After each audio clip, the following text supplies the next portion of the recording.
Welcome to Tuesdays with Gary, July 14th, 2020.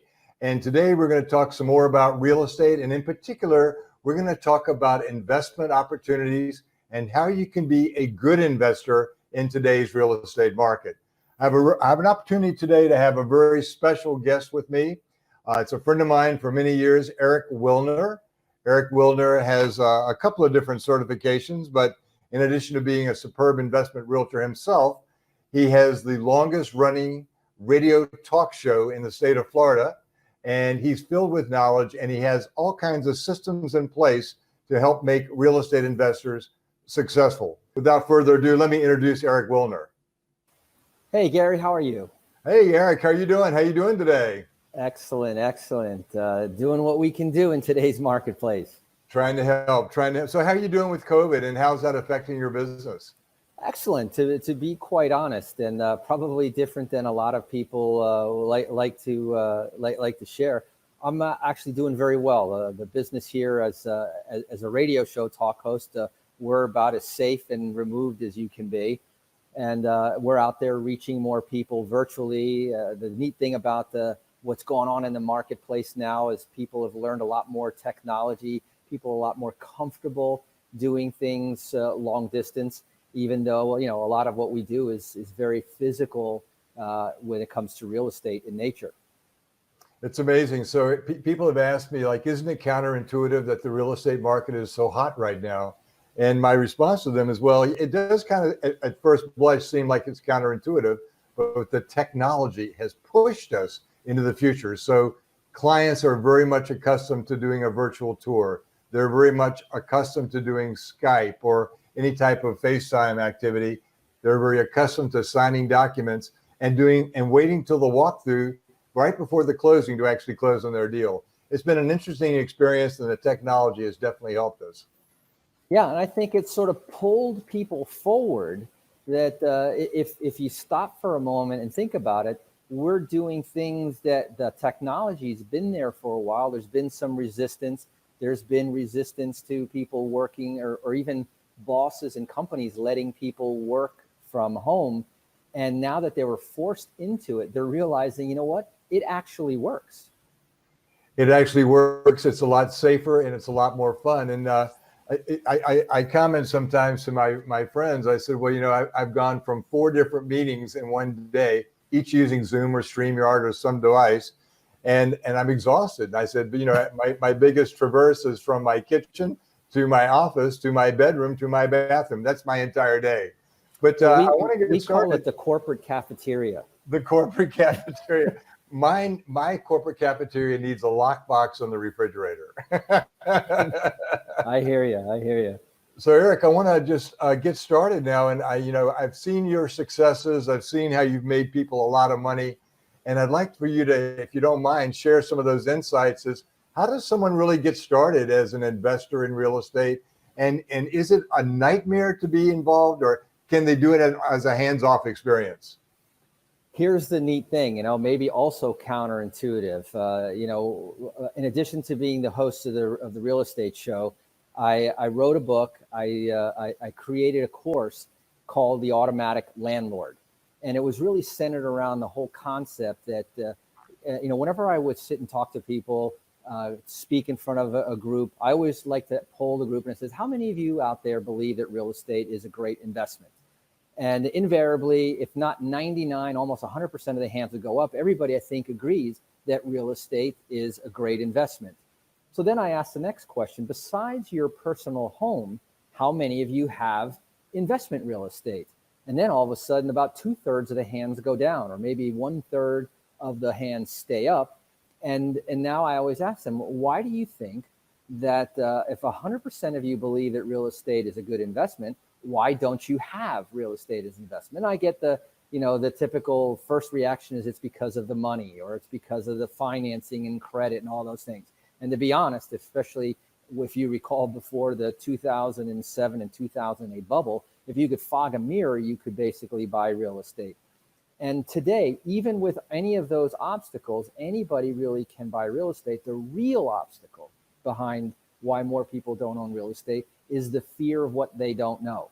And so one of the things that the real estate show set out to do many, many years ago was to bring as much education and empowerment into the marketplace to let people realize that, average people can have extraordinary real estate and can create an extraordinary life thanks to the ideal investment that real estate is. So I think, a lot of people still think that, being a landlord, oh my gosh, I'm going to have to go collect the rent if it's not coming on time. And it's a turnoff by a lot of people. They don't want to deal with the day-to-day problems of a toilet that backs up at midnight and they have to attend to that type of issue. But I like the idea of what you guys have come up with as far as creating systems around the process so that the investors can actually have those details attended to. It's all about the systems, and you hit it right on the head, Gary, because the whole thing revolves around is having a system. I mean, you can virtually, here we are in the COVID, even more so, but you can virtually do anything. I can place lockbox on the property now with virtual tours. I can take people to see the property. We collect money online, so literally, I never have to really see or touch a tenant physically. We can do all the same way we're doing on the show today. We collect the information remotely. We can sign documents remotely. We can arrange and schedule the repairs when things go wrong. The old adage, no one likes the TNT of real estate, which is the tenants and toilets. But what we have done is, and especially if you're going to play this at a little bit higher level, you take a look at having other people do that for you. And our goal when we started the real estate show was to show people how to own real estate as simply as owning a CD. You buy it, you get a nice rate of return. And what's even nicer about real estate is that it grows in value different than a CD. It grows in value, and it's a viable asset that you can buy or sell, unlike something in the stock market. So Eric, if someone is interested, if someone has got the capital and they have the wherewithal and they have the stamina to do something like this, how would you get them started? Well, one of the things that we always, we advertise this on our radio show, which, by the way, is heard Monday through Friday, 5 days a week. And that's been going on for 21 years. We started April 1st of 1999. That's amazing. That's just amazing. And through good times and through bad times, the real estate show, as I used to think that we'd seen the worst when we saw the Great Recession, but we've been in hot markets, we've been in cold markets, we've been now in a pandemic, and here you see that real estate with the right knowledge. So we always start with everybody is on sort of what I call the real estate ladder. And this is something else that we talk about in my book. And what it is that there's different levels, different steps, and everybody has to start essentially on the first step of the ladder. And step one is, first of all, is to go beyond just the I'm interested, because as I said before, you ask a crowd of people, everybody's interested in real estate, but how many people are actually ready to be involved in real estate? And that's a process of getting everybody ready. So to start, the first thing I would say is schedule a strategy call so that we can find out, because there's plenty of knowledge, lots of knowledge out there on the internet. The question is, what's the right stuff and what's the right method system for you? So when you go to that strategy call, Eric, is that basically intended to, number one, educate the consumer, the prospective buyer, as far as what's available to them and how to do that, or how basic do you get? Well, we start from the beginning. It's going to be an educational call. No one ever hangs up and says that this was a waste of time, I didn't learn anything. Right. They will learn something on the call. But quite frankly, I'm going to learn something on the call also. I'm going to learn about you. I think that any professional that's going to work with someone needs to first get a snapshot of where their prospective client or prospect is. I got to get a good sense of where you are with financials and down payments. I want to get a fair idea where you are with ability from a credit point of view. And then even before that, where you are with knowledge about real estate, because, you wouldn't, just go out there and, join a football team and go play professional football without some sort of training and education before that. So the first thing is to determine, where are you right now? And depending on that, you may already be on step 3 or 4 of the ladder, or you may be on step 1, which is really all about getting the knowledge, which is another thing that we help with. So I really love how this kind of all comes together in the age of video, right? Because we know all along throughout history that people do business with other people they know, like, and trust. So now here we have the coronavirus, we have Zoom, we have StreamYard, we have different ways to be in touch with our customers, and we get the opportunity to be face to face, computer to computer, to get to know, like, and trust the consumer, as well as them getting to know, like, and trust us. Have you found this to be a pretty easy way to make an introduction? It is. It's remarkably easy. First of all, you knock out a lot of wasted time. Me commuting to you, you commuting to me. What if I'm in one county and you're in the other, which might even make it impossible. So it opens up lots of doors. Number one. Number two is that we can set a time. We can both be in the comfort of our home / office / gym / corporate cafeteria, Right. and be in a comfortable setting, non-threatening in any way, because in the beginning when we first meet, there's no money exchange, there's no commitment required other than an open mind and a willingness to learn. It's interesting. We're in the same business and we're good referral partners with each other, and we've kind of used the COVID situation to really kind of further qualify our customers. Like, if we get a call and somebody's interested, or somebody texts us and they come from another referral partner, we insist on doing a video conference call with them, because if they're not willing to sit down and talk to us on the computer, then what likely are we going to find a property and close a deal for them? So it sounds like you're doing that same kind of pre-qualification while you're providing them education. What are some of the additional steps you would go through after that, Eric? And I think you have some slides, do you not?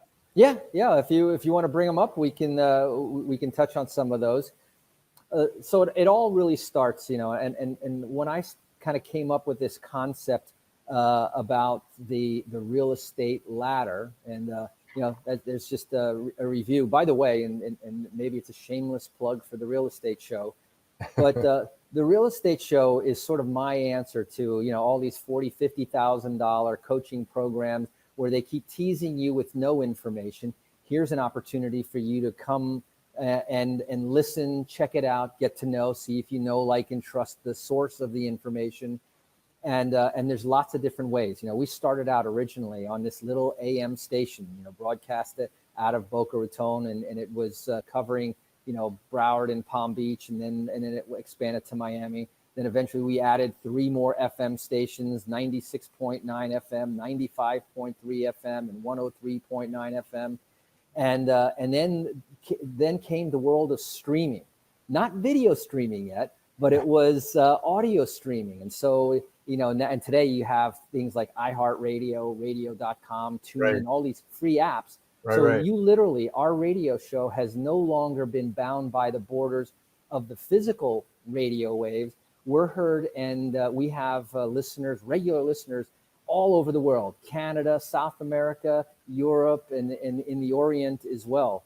And most recently, we started doing these, this, what you're doing here is just awesome. And we found that it's also been a great platform for us to be on Facebook Live. So if you like to watch what you're listening to and be interactive, you can send us questions and so forth.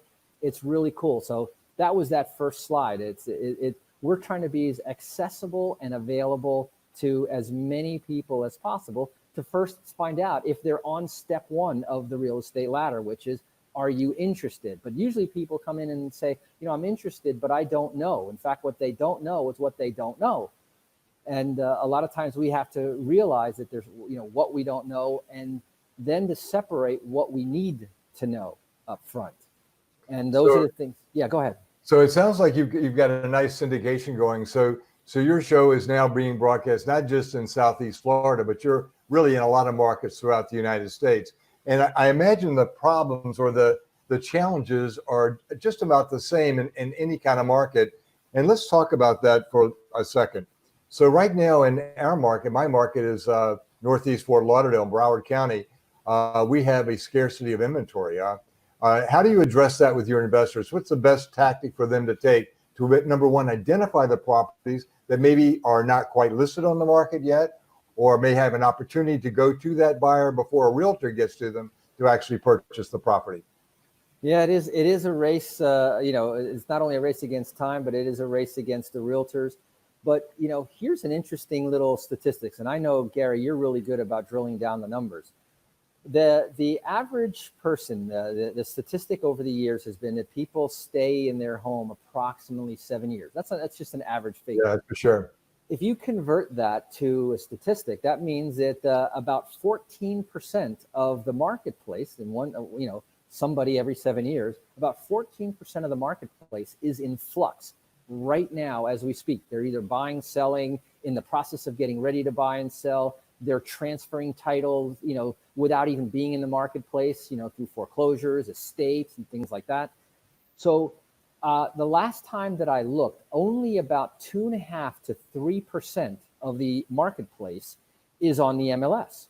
So Right. that means that there's about 10 to 11% of the market that's shifting, that's getting ready to be in flux, is off the MLS. So that's why it requires a person like you or a person like me who knows how to find the deals, who knows how to find the inventory outside of just the MLS. Boy, that is so correct. The MLS is great for realtors, but if you're the consumer and you're trying to really look out for your best interest, I encourage all my team members, for example, they need to know the tax record system. They need to be able to search it by neighborhood, by the type of house, by how long the person has lived there, to see if using your time frame of 7 years, what happened in the last 7 years, and perhaps there's a life event that we can anticipate, which would trigger a sale. And I think it's so important for you to point out, because not everybody knows that data is out there. They think there's only MLS data, but there's such a wealth of data out there on the internet today to find out what's potentially available for sale. Well, and the market has changed, thanks to data. Today, everything is about the data, and everything really depends on the data. I have this little saying, and you might like this one. It's not the big that eat the small, but it's the fast that eat the slow. And especially in an environment that we're in right now, where inventory is scarce. And P.S., you and I had this conversation the other day. It's going to get more scarce in the future. And a lot of people, again, I think this is probably counterintuitive information, especially when everyone is looking here on the precipice of what is COVID going to do? We're having this resurgence of cases in the marketplace. We're having, and it's so hard because the news, one day they said that there's not going to be a second wave. Then they said there's going to be a second wave in the fall. Now people are saying that this is the second wave. The bottom line is that people are looking down the stretch a little bit, saying that there's no way that there's not going to be a spike in distressed properties and in foreclosures. It's probably going to happen. Whether it happens, before the elections, more likely slightly after the elections, there's going to be a blip in the market, and that's where you better be ready for that opportunity. But so let's drill into that opportunity, just so, if you don't mind.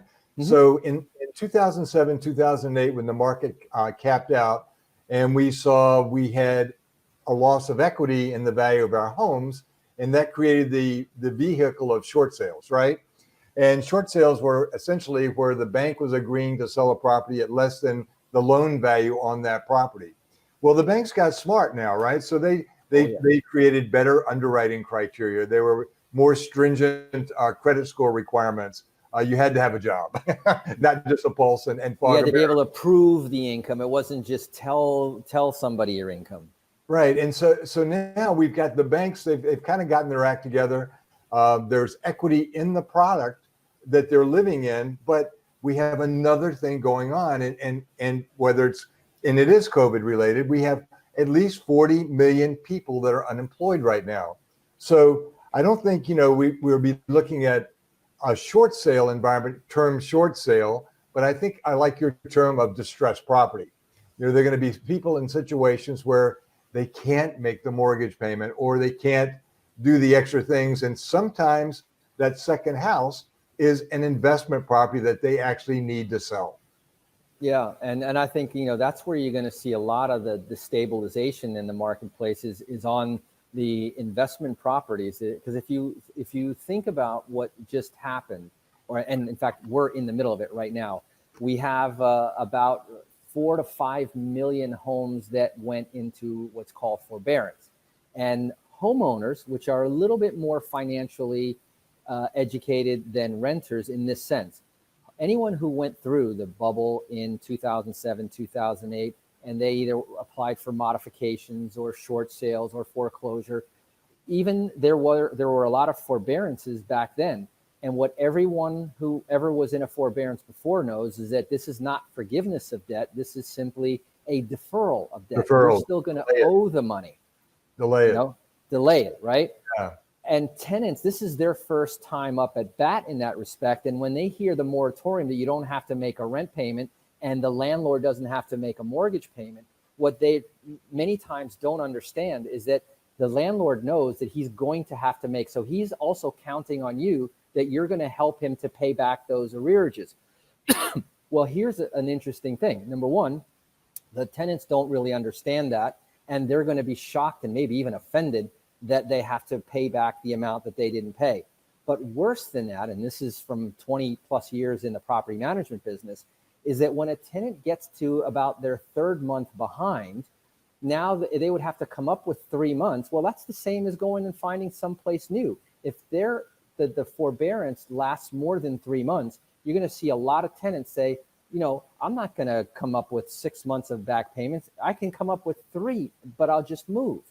And that's going to leave a lot of landlords holding the bag, and perhaps they're going to get frustrated. And that's what I would watch also as an opportunity in the market. That's a wonderful observation. And here's another component of this. And I see some of my customers who have investment properties, and they've been very lenient with their tenants, and their tenants are not. They've been in the service industry. There are so many of them in the restaurant industry, and as we know, restaurants really are not viable places to work these days. And there's not a very stable environment. So I hear more and more tenants who can't afford the rent. So the investor bought the property anticipating a cash flow of X, when in reality it's X minus the effect of unemployment, or even if it's not unemployment, a decreased income from the tenant who has a job or may not be employed at all. How do we factor that in and from an investor perspective? Because I would think that this would be, a really ripe opportunity for investors in the know to go after some of these properties where the investment's not going to pay the cash flow that we thought it was going to pay. Your better alternative is actually to sell the property. Right. And so what this is really gonna be and this, by the way, if you also look back and you look at the landlords that survived the Great Recession, those are the ones that still had cash flow. If my property dropped in value 50%, like some properties did back then, but my rents were still coming in and the cash flow was still positive, all I have to do is wait. And if I can wait, and then it was, we used to kid around, it was the lost decade. There was a long period of time where the properties kept, and they eventually, and real estate is the most forgiving investment vehicle out there, because if you took care of the cash flow, this is a wonderful thing. But the people who got knocked out were the people who were, whether they were homeowners and could just barely afford what they were making as a mortgage payment, or tenants, or landlords who were just barely getting by with, squeaky cash flow, or even I remember when properties were going up so fast that people were saying crazy things like, oh yeah, I bought this property, it's going to go up in value in 90 days, and I'm only losing $600 a month, because they thought they were going to make it up on the fast appreciation. But that was just a game of musical chairs. So in all of this is what's happening now. The people who are sort of teetering on the edge in a good economy, they will probably get washed out when this sort of this hiccup in the market comes. But I don't want to paint this as totally a negative picture, because for the investor who's well funded, who has cash flow, this is going to be sort of a second bite at the apple and a golden opportunity to buy great real estate. Because see, in my opinion, the good news in the marketplace, which is just starting to show, and this might explain to a lot of your listeners and mine why the market is so strong in spite of a a great recession, 40 million people losing jobs, and a worldwide, serious pandemic, is because the economy, which had a strong economy before the COVID started, was being fueled by sort of the transfer and the change of hands from the baby boomers, who you saw what the baby boom generation did to raise our economy. Right.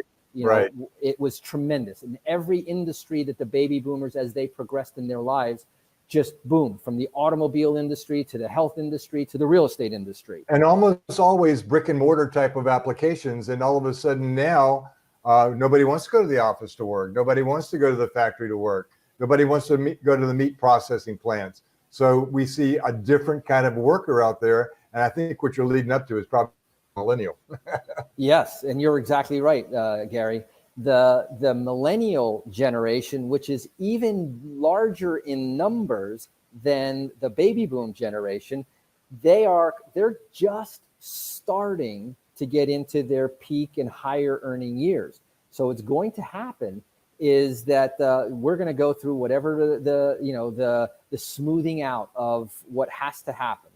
Right now we have an artificially supported economy with all of the different packages and the acts and the moratoriums and last week we hit another record in interest rates. You're now comfortably at 3% for a fixed 30-year mortgage.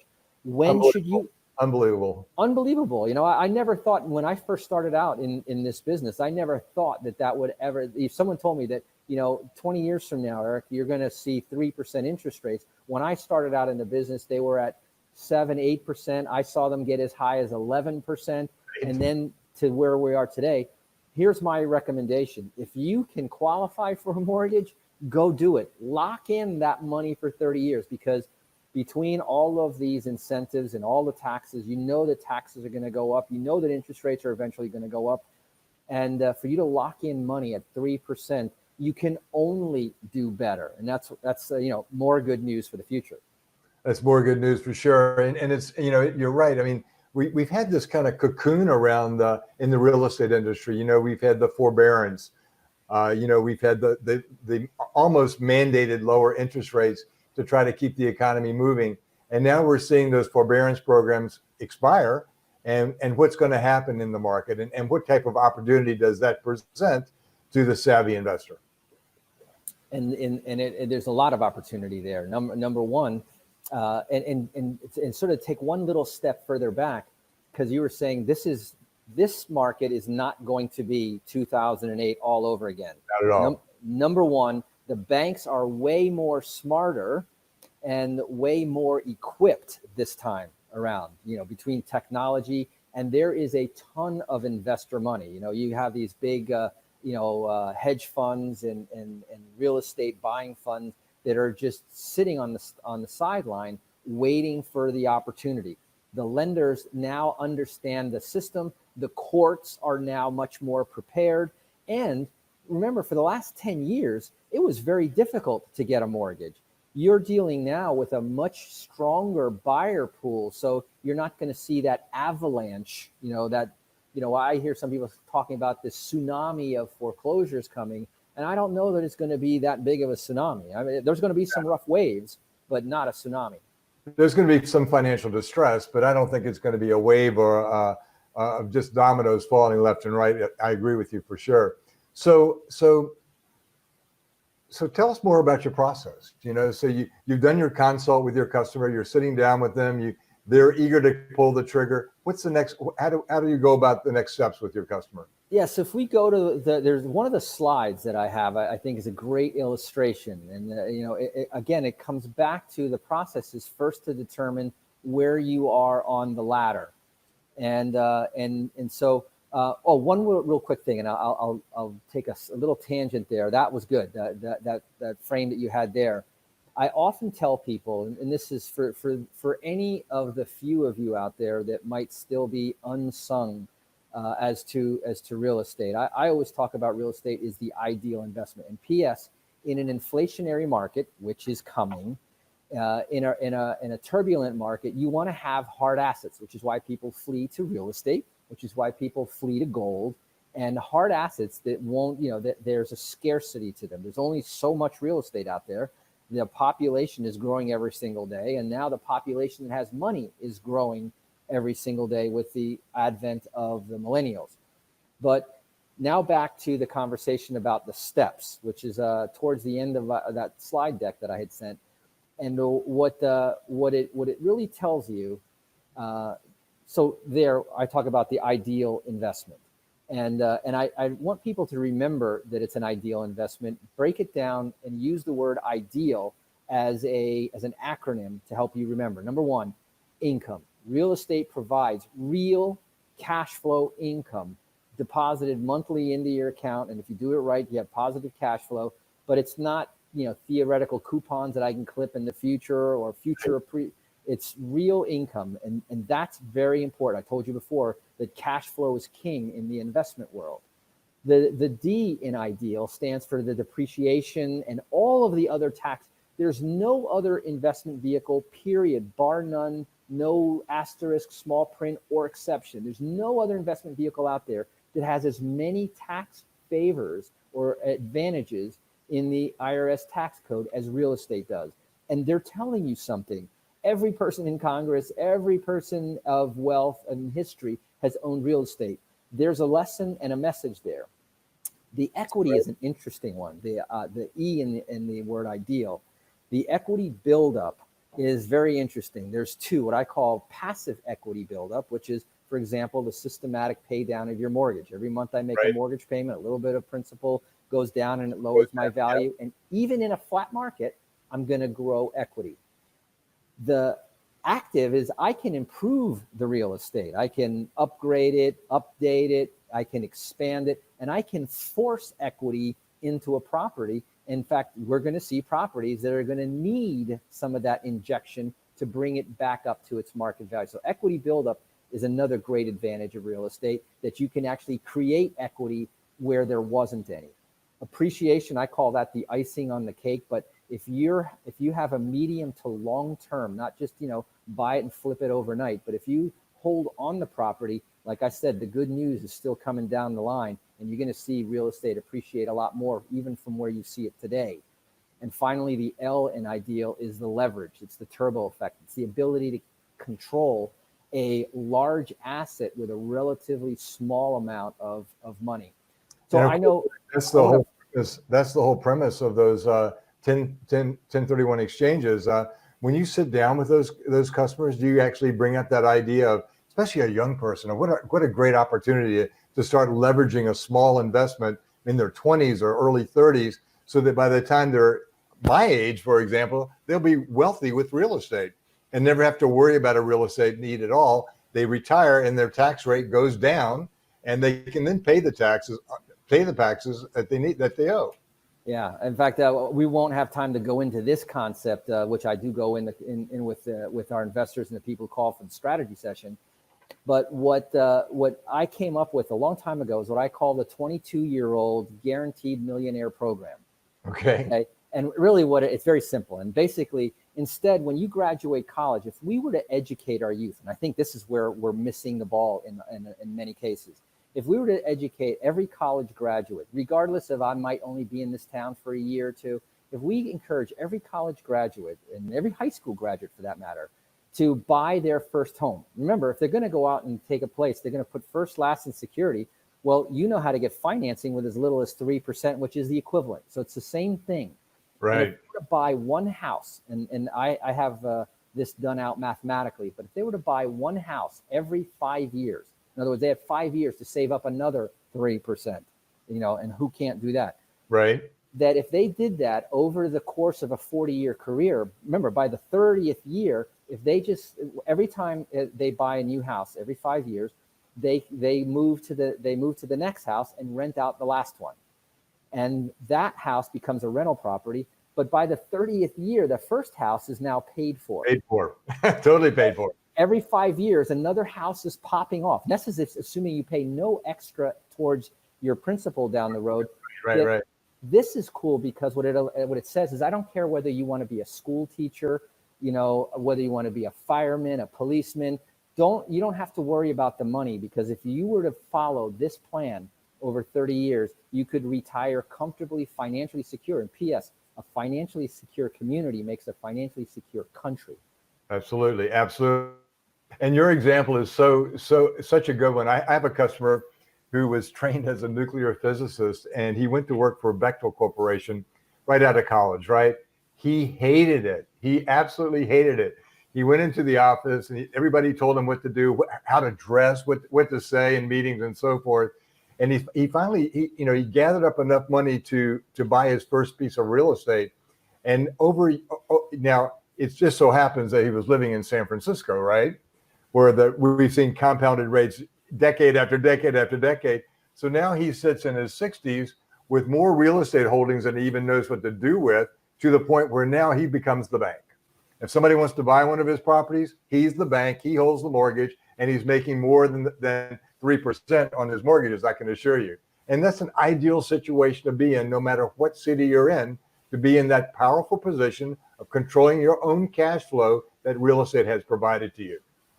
It's amazing. And there's no other vehicle out there. You don't need a college education. That's why, I know plenty of folks that have multiple rental properties. A lot of them got it because it was a fixer-upper hobby, and they just repeat it. Real estate is not calculus and trigonometry. Real estate is arithmetic. It's arithmetic.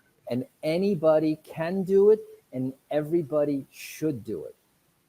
Everybody should do it. Well, Eric, we've covered a lot of ground today, and I hate to call this to an end, but it's been such a pleasure to hear more about what you've been up to. And I call you the wealth builder. I know that when I have customers that want to start building wealth, then they need some rental properties, that I always refer them to you. And I really appreciate all the help and assistance you've given to them. So today we've been with Eric Wilner, who's a real estate consultant. He also has the longest running real estate show, over 20 years on the air. And he comes to us today with lots of educational tips on how to sit down and analyze and decide whether you want to be a real estate investor. And Eric, if people want to make an appointment with you, what's the easiest way for them to get in touch with you? The easiest way is to go to my website. The realestateshow.net is easy to remember. Therealestateshow.net, and on the top of the page, you're going to see that there's a book an appointment, and you can book the free strategy session 24 hours a day. Here's technology working. You can have my calendar at your fingertips, and if not, if you're a good old fashioned, you just like to let your fingers do the walking, you can always call us at 888-595-7779. That's 888-595-7779. Yes. Give it one more time. I'm sorry, I didn't mean to interrupt you. One more time, the number. 888-595-7779. Great. So before we go, I want to share with you, Eric, because I know that you're dealing with some investors who are looking at that first-time home buyer who might also be that millennial who is not ready to buy yet, but they want to live nice. And we know in Fort Lauderdale in particular, like they come out of college and they get their first job. They may be working in New York, but they're living in downtown Fort Lauderdale, and it's pretty nice living. So I want to show you this project before we wrap up the show. We just took this listing. It's Urban Village. It's in Oakland Park. It's right off 38th Street. I mean, it's unbelievable. It's like a warehouse little district, and we have loft spaces. We have 2 bedrooms. But I just want to show you the little video and just get your opinion of this. Okay.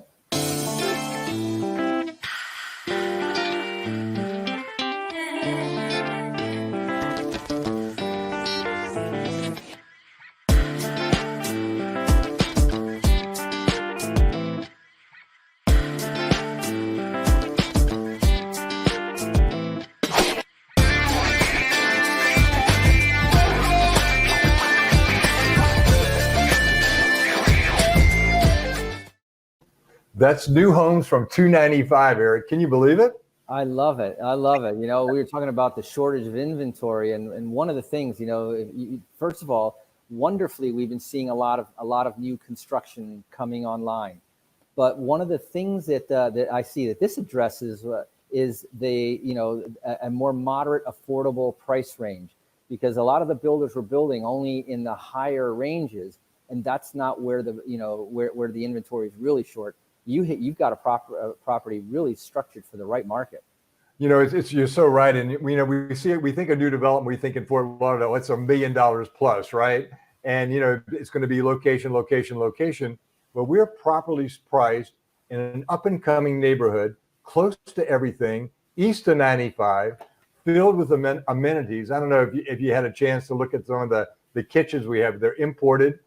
We have high-end appliances, and we have 18-foot ceilings. I mean, it's unbelievable product. Beautiful. I saw that.